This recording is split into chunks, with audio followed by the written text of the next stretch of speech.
direct dans le vif du sujet, si je puis dire, ou la vie, enfin la morte du coup, puisqu'on arrive directement sur ce cadavre. Donc une femme qu'on apprend à être Julia ensuite, un corps sans vie. Et puis l'autre protagoniste de l'histoire, c'est Guillaume, donc le vivant de l'histoire, un journaliste tenace, qui ne semble pas être vraiment le journaliste que l'on aime dans la rédaction, mais en tout cas qui va mener l'enquête. Et donc on a ce duo entre un vivant et une morte qui compose vraiment cette histoire. Alors, c'est une histoire qui est très construite, avec beaucoup de rebondissements, beaucoup de découvertes. Donc c'est très difficile d'en parler, je trouve, sans déflorer un peu le roman et puis toutes les intrigues. Mais justement, qu'est-ce qu'on pourrait dire de cet échange sans trop dire la raison principale, ou en tout cas l'échange principal qui se découvre à la fin? Oui, bonsoir à tous, merci pour être ici.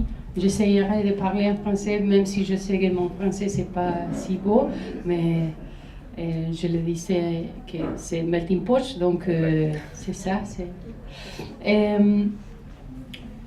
J'aime bien ça que vous avez dit d'un duo entre une morte et une vivante, parce que je pense que ça c'est presque la définition d'une situation politique qu'on vit en Argentine, c'est la relation, les rapports entre tous nous, les vivants, et les 30 000 disparus, qui sont disparus, mais sont là.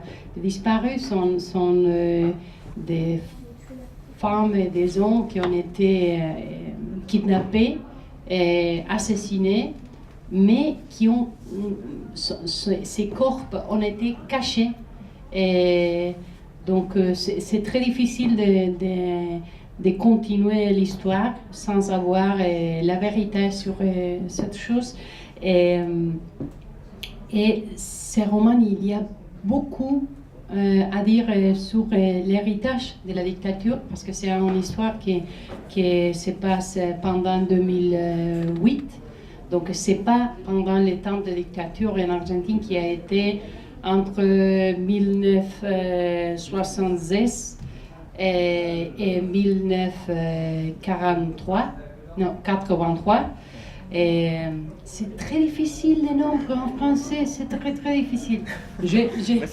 La prochaine, j'ai mis les nombres, j'ai fait ça, ça a commencé, ça finit. Et cette histoire qui se passe en 2008 et raconte les traces, l'héritage, il y a quelque chose en relation à ça que vous avez dit, la relation entre ça qui est présent et ça qui est dans une absence, mais une absence qui devient toujours une présence. J'aime bien une phrase qu'a écrite Simone Weil, la philosophe française. Je ne me la souviens pas en français parce que je la lis en espagnol, mais elle a dit quelque chose comme que les gens qui meurent trouvent une nouvelle façon d'être présents, que c'est l'absence. Donc cette idée, c'est dans le cœur de roman. Et il y a une journaliste qui cherche toujours de comprendre quelque chose de l'histoire, de la vie, de la société, mais pas pour publier, pour faire son travail, mais pour comprendre. Mais les choses qu'il cherche toujours de comprendre, c'est impossible de comprendre que c'est un suicide. Un suicide, et toujours on pense que c'est un geste très intime, très privé. C'est peut-être le geste plus privé du monde, mais je crois que les suicides sont toujours des gestes sociaux. Il y a toujours quelque chose dans les réseaux de relations sociaux qui peut expliquer un côté de les suicides. Même si cet suicide, en spécial, ça qui se passe dans le roman, c'est plus social que privé. Mais c'est ça que je veux dire. Les gestes la vie privée J'aime bien cette phrase qui dit que chaque geste privé, c'est aussi des gestes politiques. Chaque chose que nous faisons dans notre vie privée, cette petite geste finalement construit le monde que nous avons ensemble. Donc c'est ça, c'est la relation entre le monde privé et le monde pas public, mais communautaire. Oui, c'est ça. Bah, et puis c'est vrai qu'on voit du coup ce journaliste qui ne vit plus, si ce n'est dans la recherche de cette vérité. Et du coup, c'est Julia qui meurt dès la première page, vivre finalement tout au long du roman. Donc c'est vrai que ce basculement, il est vraiment très intéressant. Et ce que l'on voit du coup dans cette recherche du journaliste, c'est toute une société qui est dépeinte, notamment le rapport à la justice et à la police, qui ont visiblement envie d'enterrer très vite ce dossier. Et puis du coup, on découvre tout ce monde voilà, de la corruption, cette police qui a 2 vitesses, ou voire 3, voire 4 vitesses. Et puis peu à peu, c'est finalement une peinture en creux de l'Argentine d'aujourd'hui, j'ai l'impression, ce roman. Et c'est ça aussi qu'on découvre à travers le regard un peu, je dirais un peu naïf finalement de Guillaume. Un peu naïf, non. Très naïf. Très naïf. Mais oui, je pense que ça c'est une histoire qui peut être l'Argentine, mais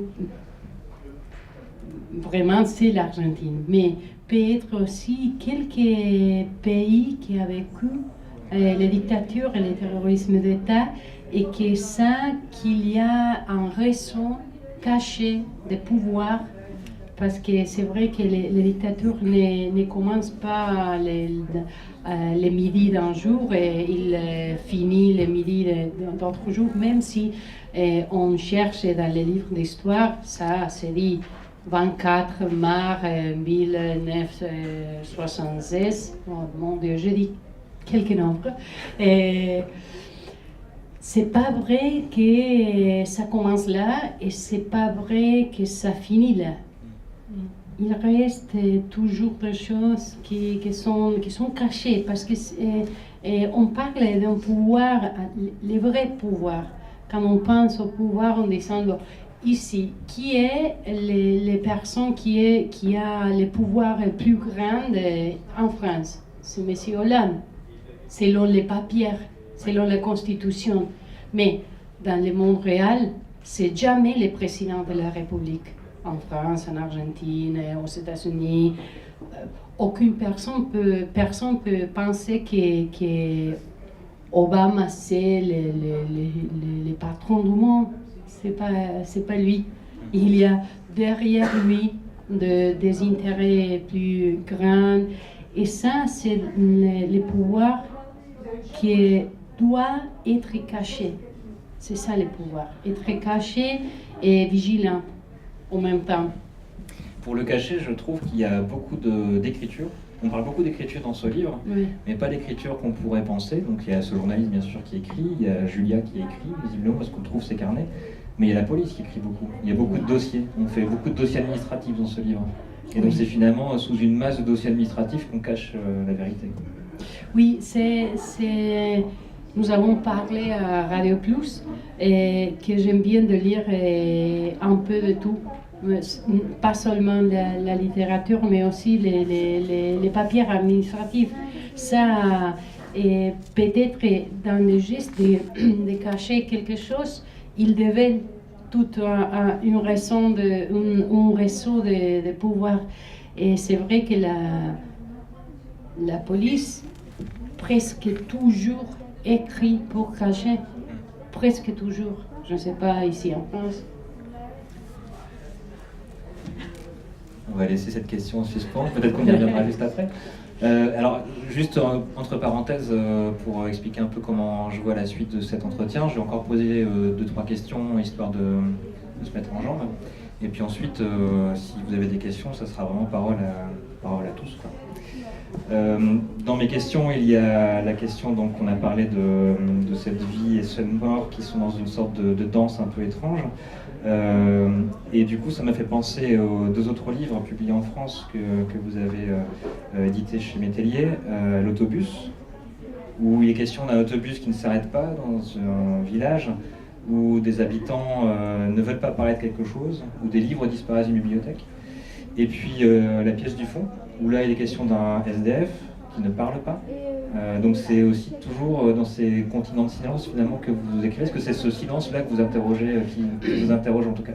Bien sûr, c'est le silence et l'absence. Je suis argentine, c'est ça la réponse. Je suis argentine et j'ai 44 ans, donc pour moi, ça c'est un trace très profond. Il y a toujours des choses cachées. Quand vous êtes grandi pendant une dictature, le silence c'est les choses plus quotidiennes de tout. Même si on ne peut pas les comprendre, pourquoi les enfants, ils ne comprennent pas pourquoi est-ce que c'est tout et si pas calme, parce que c'est pas calme les mots, mais tout caché, quand la démocratie est venue en Argentine, et j'ai compris que le monde n'était pas comme je croyais qu'il était, tout gris, en silence, et avec la peur, avec quelque chose toujours pas dit, les non-dits, les espaces vides. C'est ça pour moi l'expérience d'être argentine. C'est vrai, je ne vais pas dire que ça c'est l'expérience d'être argentine pour tout. C'est pas ça, c'est pour moi. Mais c'est vrai que les histoires ils changent, mais c'est toujours à parler du silence. C'est ça que j'aime bien, même dans la façon d'écrire. Je cherche toujours quelque chose avec les rythmes, et je sais que le rythme est fait de sons et silence. Si vous avez tout le temps les sons, ça veut dire rien. Bah justement, dans l'écriture elle-même, le style, il y a vraiment, vraiment, je vous incite à lire ce livre pour son intrigue, mais aussi pour son écriture, parce qu'il y a une écriture qui se déploie, qui est vraiment, qui est parfois même poétique, etc. On n'est pas dans un roman noir où on va directement au sujet. On est vraiment dans un travail d'écriture important, et je sais qu'en plus, vous avez bénéficié, on en a parlé aussi avec la radio, mais vous avez bénéficié d'une résidence ici dans la région, la Villa Mont-Noir. Oui. Est-ce que ça, justement, ça n'a pas permis de travailler cette écriture de manière plus forte, même si déjà dans l'autobus, il y a aussi un style important? Oui, je voudrais remercier la résidence d'écrivain Marguerite Yourcenar, parce que ça a été une expérience qui m'a permis de travailler beaucoup avec absolue tranquillité, avoir du temps pour chercher les tons, les sons, les rythmes. Et ça, c'est, je ne sais pas si vous les connaissez, la villa, c'est un endroit magnifique. C'est un parc régional avec beaucoup des animaux et beaucoup. J'aime bien des animaux et des écrivains. Oui, des animaux. C'est ça. C'est ça les animaux, d'accord. Il y a aussi. Non, j'aimais bien d'être là. Mais il y a une équipe, une staff, on dit, de travail incroyable. Et de la première à la dernière, travaille toujours pour rendre toutes prêtes pour travailler. Donc, je sais même quand je pense à l'échange que c'est la version française, il faut le dire, et il y a le travail de François Gaudry, que c'est le traducteur qui a traduit ce livre. Mais même quand je pense à l'échange, mais aussi à la tension de l'umbral, que c'est la version originale, et je sais que ça n'existerait pas sans l'aide de la résidence d'écrivain de Mont-Noir. Et il y a un petit geste de merci, parce que cette femme qui est morte, qui est ça, qui s'est suicidée, Elle s'appelle Julia Montenegro. Montenegro, ça veut dire Mont Noir. En espagnol, c'est un petit truc pour... je pense que c'est très important quand nous avons de la aide de l'État, même s'il y a un État étranger. Pour moi, avoir trouvé que l'État français et le Conseil général du Nord voulaient m'aider à écrire ça, c'est merveilleux, donc merci. Et c'est très important, avant de commencer les rencontres, nous sommes en train de parler de la politique d'État autour de l'action culturelle. Et je les raconte à gens qu'en Argentine, malheureusement, ça a changé beaucoup depuis le changement de président que nous avons eu il y a 9 mois. Et donc nous avons beaucoup d'actions culturelles, et beaucoup de conscience de l'importance de ce travail. Et ça, malheureusement, a presque fini, et a changé beaucoup. Et je pense que c'est très, très important d'avoir beaucoup d'inversion, beaucoup de travail de l'État pour faire des rencontres culturelles à l'intérieur du pays et avec des étrangers comme aujourd'hui, avec une vision plus ouverte de la culture. C'est ça qui me plaît beaucoup, que j'adore de Melting Pot, ça que je vis aujourd'hui, de chercher d'être tout ensemble, à partager les cultures, les langues. Et c'est ça. La danse orientale et le henné. Oui. Est-ce que d'avoir un pape, ça a changé quelque chose? Parce que le pape François, il est argentin, que je sache. Monseigneur Jorge Mario. Oui, oui. Mais quelle est la question? Est-ce que ça a changé quelque chose pour l'Argentine? Ah oui, oui, c'est vrai que l'Argentine, c'est un pays très catholique. Moi, je ne suis pas catholique. Je n'ai pas la religion. Mais c'est vrai que... comment on dit ça en français?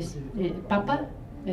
Le pape, c'est l'autorité d'un État qui s'appelle Vaticano, donc c'est très important. Moi, je trouve qu'il a dit beaucoup de choses très intéressantes, beaucoup, mais ça m'étonne un peu parce que je les connaissais comme... comment... Oui.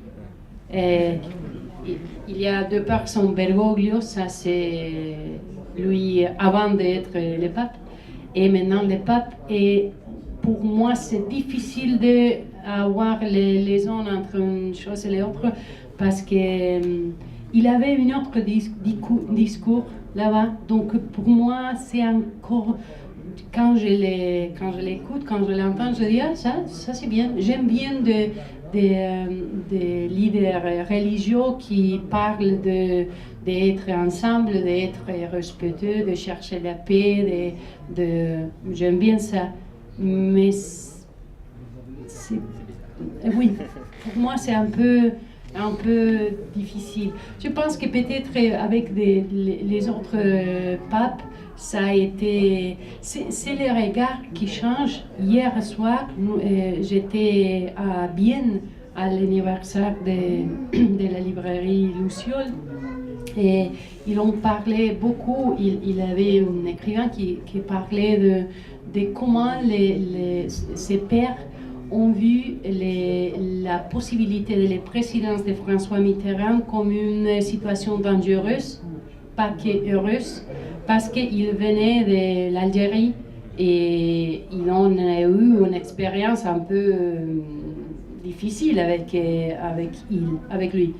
Donc c'est ça, je crois qu'il change beaucoup pour chaque pays quand les papes, c'est les mêmes avec Wojtyla, je pense, et Ratzinger en l'Allemagne, en la Pologne.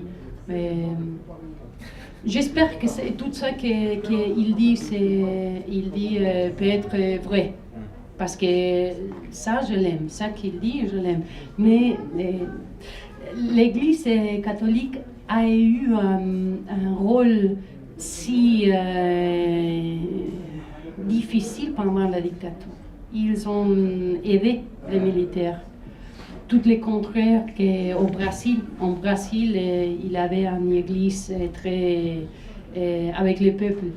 En Argentine, hein, c'est pas si facile. C'est aussi l'institution un peu touchée pour l'histoire. On a abordé plusieurs sujets du coup, et je pense que ça ouvre aussi des questions, peut-être des interrogations. Je ne sais pas si dans la salle vous avez déjà des questions. Alors du coup c'est bien sûr sur l'œuvre, et puis sur tout ce que ça touche, enfin, tous les sujets qu'on a pu aborder, les petites portes qu'on a pu ouvrir. Donc allez-y, entrez, c'est ouvert. Je voudrais que Spider-Man pose la question.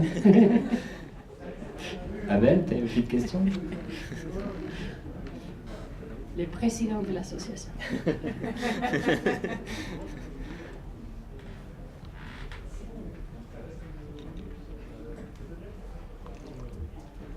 La question peut être posée donc en espagnol ou en français ou en d'autres langues d'ailleurs. Ouais.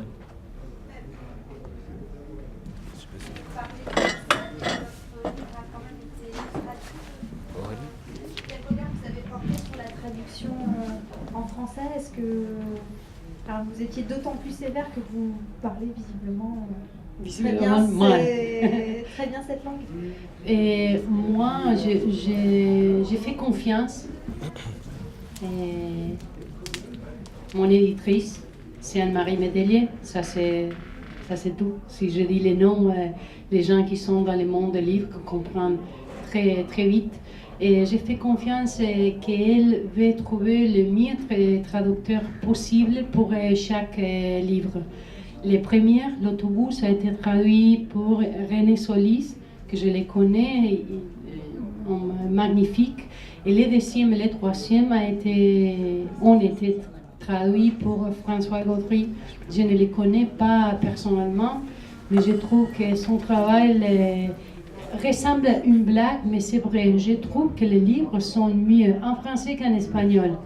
Donc, je devrais remercier le travail de François Gaudry et aussi de René Solis pour l'autobus. Ça, c'est une chose qui m'inquiète beaucoup. C'est le travail des traducteurs. C'est jamais si reconnu comme il faut le faire. Et sans le travail de Madame Métellier, bien sûr, je n'aurais pas le livre en français.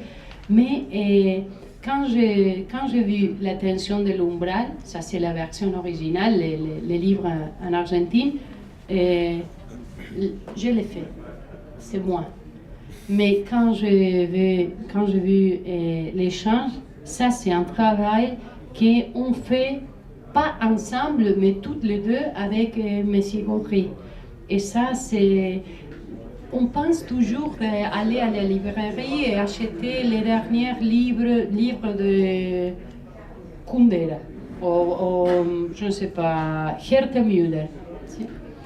Je ne comprends pas l'allemand, hein, je ne sais pas. Donc, ça que je lis, ce n'est pas Herta Müller. C'est Herta Müller avec quelqu'un qui a travaillé avec ces mots à chercher les chemins les plus précises, avec tout détail pour trouver, pour rendre possible que ce livre peut être un livre, dans mon cas, en espagnol. Donc quand j'ai lu Herta Müller, j'ai dit « Ah, c'est formidable !» C'est les prix Nobel, c'est clair, parce qu'elle est formidable. Et après, je me disais, elle est formidable, bien sûr.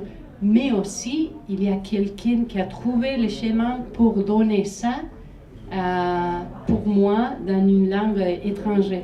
Et je pense il faut toujours reconnaître le travail des traducteurs. Ici en Argentine, est-ce que vous ici en Argentine, non. Ici en France, et j'ai vu ça qui m'appelait beaucoup.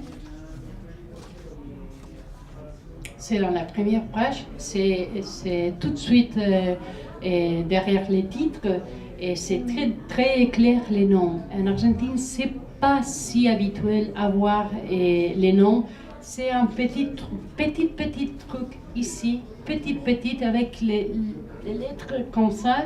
Et moi, je pense que c'est un travail partagé. Donc, je trouve, pour répondre à la question, je trouve que la traduction, c'est très bien. Même si c'est vrai, je sais que je parle les français comme ça, comme je peux. Mais j'ai jamais fait méfiance de la choix de Madame Métellier parce que je sais qu'elle cherche le mieux. Même les premiers romans, l'autobus a été traduit à l'allemand, je ne sais pas, au grec. Ça, c'est rien. Et sont les langues que je ne comprends pas, mais il y a quelque chose de très important dans la traduction que je ne les pourrais faire parce que je ne suis pas traductrice. Donc je fais confiance. D'ailleurs, pour la parenthèse, nous avions 2 traductrices aujourd'hui pour le prix d'Or qui étaient prêtes à assurer la traduction en espagnol et la traduction en français. Et bon, finalement, je me débrouille très bien. Non, je sais, toujours je pense, oh mon Dieu, je parle avec cet accent horrible et je trouve pas les mots et je parle comme si j'avais 5 ans. Mais c'est vrai que je suis ici et ce livre a été écrit avec l'aide de la résidence et vous m'avez invité ici à cette fête. Donc je vais essayer de parler votre langue même si je l'ai fait un peu comme je fais. Moi à 5 ans j'avais pas un aussi beau accent espagnol. Je ne sais pas si vous avez d'autres questions ou réflexions. Commentaires. Remarque. J'ai pas beaucoup de synonymes, donc à un moment donné, il va falloir poser la question. Ouais, Mamadou.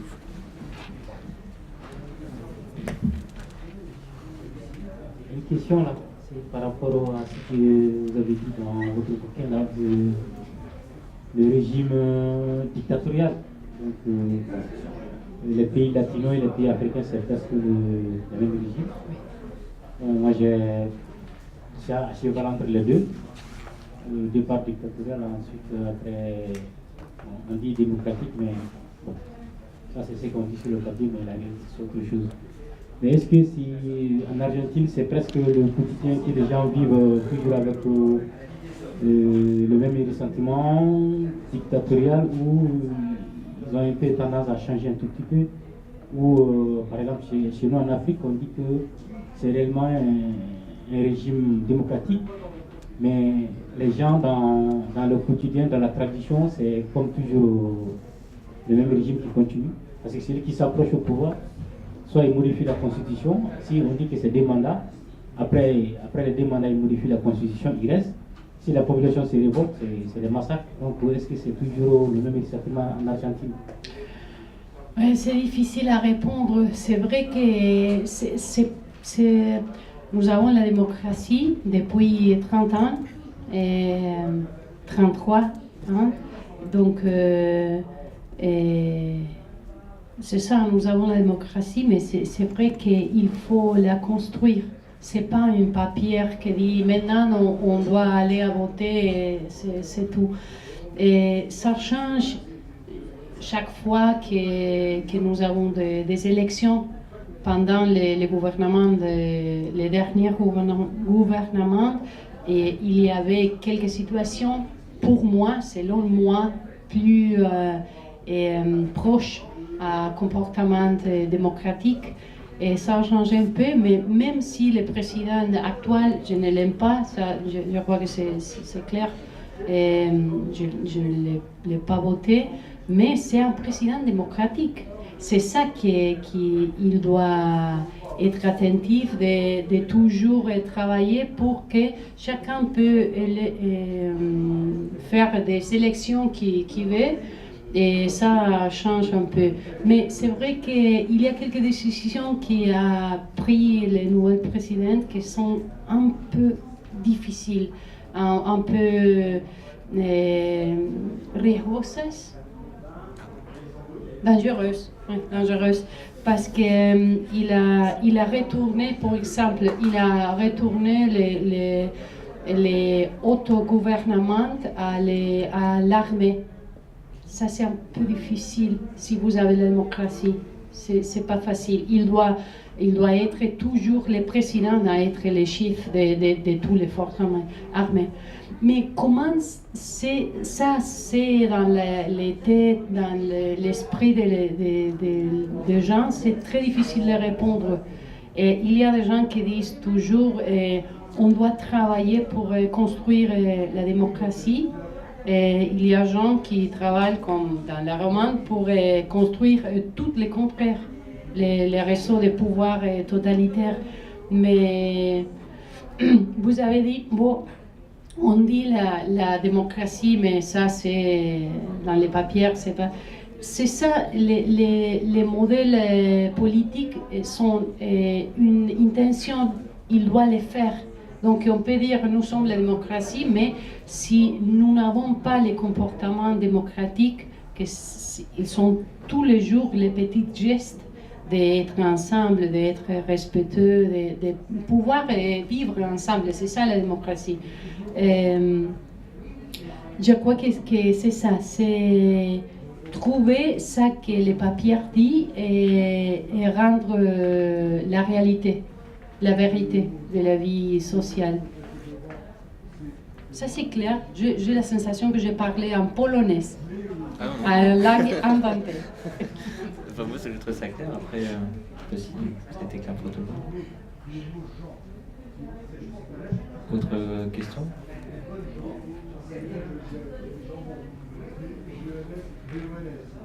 Peut-être la transition vers une autre question, ça pourrait être une de mes questions, pour changer. Oui. En fait, on a oublié un personnage dans cette présentation de ce livre, c'est la psychanalyste. Oui. Et justement, c'est peut-être en lien aussi avec ce que vient de dire Mamadou. Enfin, dans ce roman, la psychanalyste a un rôle important, parce que finalement, c'est l'autre versant de la recherche. Il y a le journaliste, il y a la psychanalyste, une sorte d'autres duos. Il y a pas mal de numéros de duettistes d'ailleurs dans ce roman.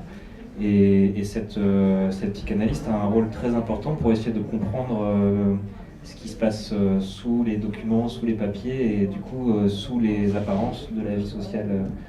Je ne sais pas si vous avez quelques mots à dire sur cette psychanalyste. Oui, cette dame est une vieille dame qui est à la retraite, mais il a travaillé toute sa vie avec les mots. Il y a un mélange d'espoir dans l'être humain et en même temps il ne croit pas à rien parce qu'elle a vu... Elle croit dans la vodka quand même. Oui. Mais elle reste là avec son petit verre de vodka tous les jours, à être là au bar et où Rougeot arrive et il commence à parler. C'est pas une conversation comme ça qui peut arriver pendant un psychanalyse, c'est pas l'interprétation, mais être ensemble et écouter les autres. Ça, c'est très rare dans notre monde. Écouter et entendre quelqu'un avec du temps, avec de patience. Et c'est ça qu'elle fait. Et Goujout commence à les raconter les choses qu'il trouve pendant ces recherches.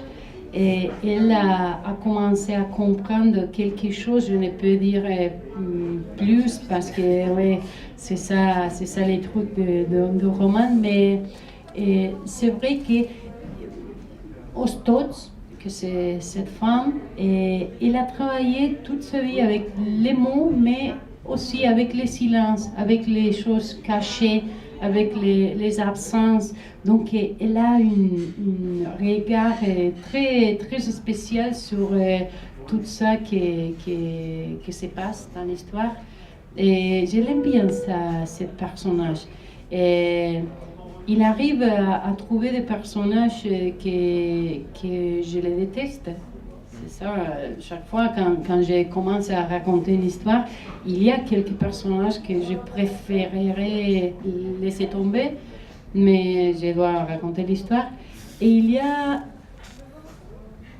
c'est rare, mais il y a des personnages que j'aime bien et ils ont quelque chose de réel pour moi. Et ça, c'est Ostot pour moi. C'est une dame elle me manque. Quand j'ai fini les romans, j'ai fini le livre, je les laisse. Et elle me manque. Oui. Je ne sais pas si vous avez d'autres questions ou remarques. Alors, ça peut être sur le travail d'écriture aussi, ça peut être sur beaucoup de choses. Oui. Moi, je me demandais ce Dans le micro pour qu'elle puisse passer plus facile. Oui, ça marche. Ça marche. Je me demandais ce qu'elle écrivait, Julia, dans son ordinateur. On a trouvé des dossiers. Mais qu'est-ce qu'elle écrivait? Julia, elle écrivait des... Ça, c'est un peu bizarre. Des autobiographies. Des autobiographies en commande. Ça veut dire qu'il y a quelqu'un qui vient et te donne l'argent pour que tu peux écrire sa vie pour après être publié dans son nom. Je l'ai fait ça. Je l'ai fait pendant beaucoup d'années. C'est un travail très très bizarre parce que les gens commencent à... Pas tout le monde veut raconter sa vie pour les autres. Donc ça c'est un peu bizarre. Mais aussi quand quelqu'un commence à raconter sa vie, tous les semaines 2 heures avec la même personne, il peut arriver qu'il commence à dire des choses qu'après il préfère cacher. Donc c'est un peu étrange. Ça a passé beaucoup quand j'ai travaillé comme ça, à raconter des choses, et après avec un regard naïf, je disais mais si vous m'avez dit que vous êtes marié en 1955. Ah oui. Et ça arrive de trouver des petits secrets, des choses cachées. Mais pourquoi quelqu'un qui veut cacher des choses de sa vie, ça c'est pas rare. Nous tous, nous avons notre petit secret, des choses pas cachées, mais qu'on n'a pas forcément envie de dire à tout le monde, quoi. Oui, c'est ça. Mais pourquoi une personne veut raconter sa vie dans le premier lieu? Pourquoi veut payer quelqu'un pour l'écrire dans le deuxième lieu? Et pourquoi veut avoir son nom dans ce récit s'il n'y a pas été écrit pour... ouais. C'est ça. C'est très bizarre. Et ça, c'est le travail que fait Julia. C'est écrire. Elle aussi, elle travaille avec les mots. Mais il y a quelque chose aussi dans ses côtés qui parle de l'identité, de la mémoire, de l'héritage. C'est toute cette question sur pourquoi écrire. Et pourquoi se souvenir de quelque chose et pourquoi oublier. C'est ça. Ouais. Excusez-moi, je reviens un tout petit peu par rapport à ce que j'ai vu dans l'autre sens. Par exemple, chez nous en Afrique, la plupart des pays africains, les journalistes, par exemple, ou bien les gens du média qui font des écrits sur le pouvoir, après un mois ou quelques jours, soit c'est des disparitions, ou soit c'est des perquisitions, soit... Mais est-ce que les journalistes sont en Argentine ou même peut-être dans les pays latinos ont les mêmes craintes où ils ont plus de liberté par rapport au pouvoir? Si, mais maintenant la liberté c'est total, c'est complet. Il n'y a... Bon, c'est total, c'est complet. Je recommence. Et la loi dit qu'on a complète liberté pour écrire ça que nous voulons écrire. C'est vrai que quand le nouveau président a commencé à gouverner, beaucoup de journalistes ont été licenciés. Pas tués, mais licenciés. Donc, il y a des côtés que c'est très difficile de mesurer la censure, parce que ce n'est pas la censure politique, et ça c'est bien parce que c'est un régime démocratique, mais c'est une type de censure très différente. C'est la censure que c'est ici en France aussi et partout. Vous savez bien qui est, je pense que vous savez bien qui est Snowden, c'est cet homme qui a raconté des secrets. Si il est là, je ne sais pas où, il doit être caché, il doit. Pourquoi? Parce qu'il a dit quelque chose que les pouvoirs ne voulaient pas le dire. Mais c'est quel pouvoir? C'est pas le président. C'est plus haut. Ce sont des réseaux d'espions partout. Ce sont des pouvoirs qui ont. J'ai lu aujourd'hui un petit article qui a écrit Noam Chomsky. Je ne sais pas si le nom vous dites. En Argentine, c'est très lu. C'est penseur, écrivain aux États-Unis. Il a écrit sur les réseaux d'espionnage partout le monde et comment il y a des programmes qui chaque chose qu'on tape. Et dans nos écrans, ça a été envoyé, je ne sais pas où. Et il disait, c'est comment que tous les services de vigilance sont cachés, mais tous nous sommes obligés à tout montrer, à tout révéler. Et c'est ça les choses. Je pense que maintenant, en Argentine, il y a la garantie de pouvoir écrire ça que vous voulez écrire.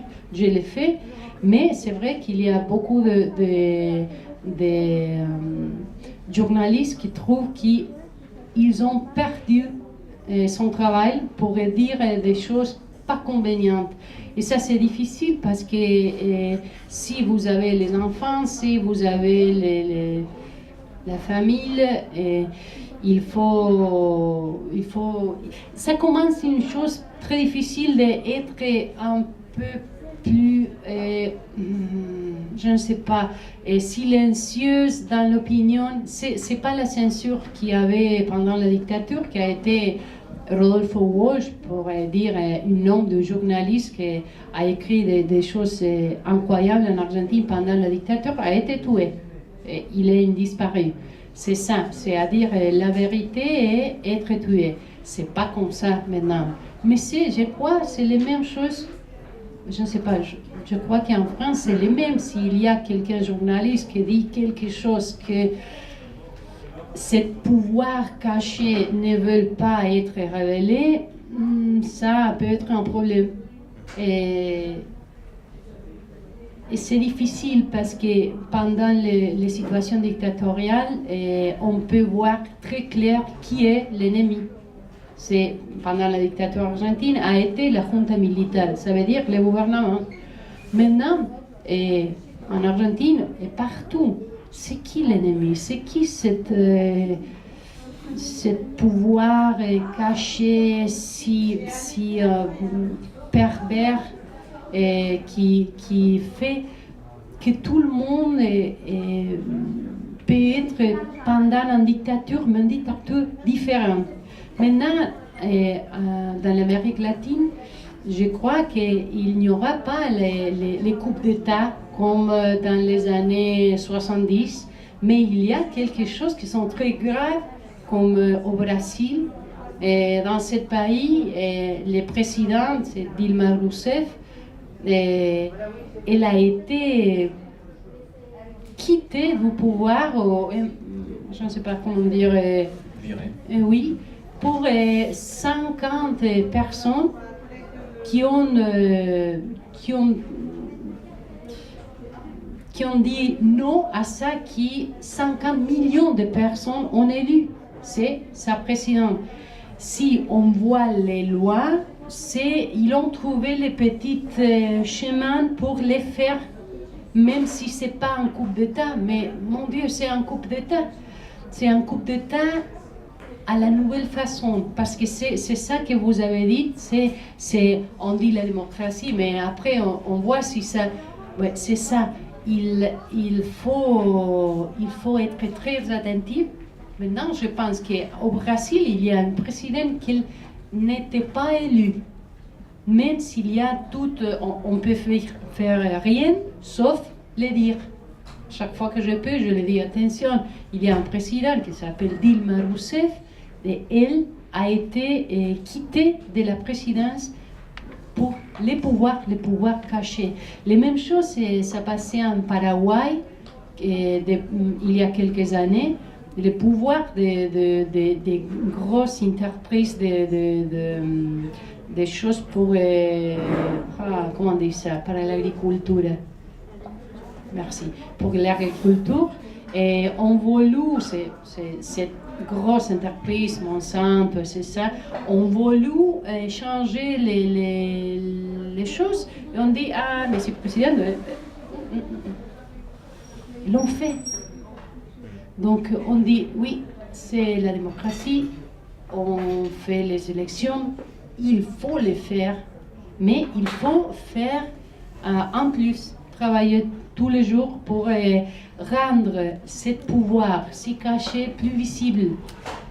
C'est pas possible la démocratie et les valeurs françaises, la liberté, la fraternité, l'égalité, s'il n'y a pas de pouvoir caché. C'est la mensonge. Je ne parle pas de la France, mais je parle du monde. La France, l'Argentine, le Brésil. C'est une chose on doit savoir qui sont les patrons. C'est ça. Il y a beaucoup de gens qui pensent que le monde c'est presque une entreprise, ça marche. Et il faut savoir qui est le patron, parce que nous sommes tous les ouvriers. Il n'y a pas de patron ici. Eh bien, merci beaucoup pour cet échange. En tout cas, on a bien retenu qu'il est important de faire parler les silences. Oui. Finalement, c'est ça qui est au cœur. Donc, je vous conseille vraiment de lire ce livre, L'échange, d'Eugénie Almeida, aux éditions Métellier. Peut-être avant de se quitter, un conseil de lecture, un livre qui vous a particulièrement marqué, que vous pourriez aussi conseiller. Oui, je voudrais donner les noms de quelques collègues argentins que j'aime bien. Je pourrais être ici pendant les heures parce qu'il y a beaucoup de productions très très belles là-bas. Mais aujourd'hui, je parlais de collègues Samantha Schweblin, ça c'est un écrivain argentin, elle habite à l'Allemagne maintenant. Elle a fait beaucoup de livres, de nouvelles, mais aussi elle a fait un roman. Et c'est magnifique, on doit les chercher. Samantha Schweblin, je ne sais pas les noms de la maison d'édition ici en France, mais vraiment, je pense qu'elle est une des grosses écrivains de cette époque en Argentine et en Amérique latine. Et je voudrais parler de Selva Almada, ça c'est une écrivaine argentine qui a été publiée aussi chez Métellier. Elle travaille beaucoup avec le silence, mais d'une façon très différente que les miennes, mais j'aime bien son travail. Et il a un travail sur la langue très très émouvant.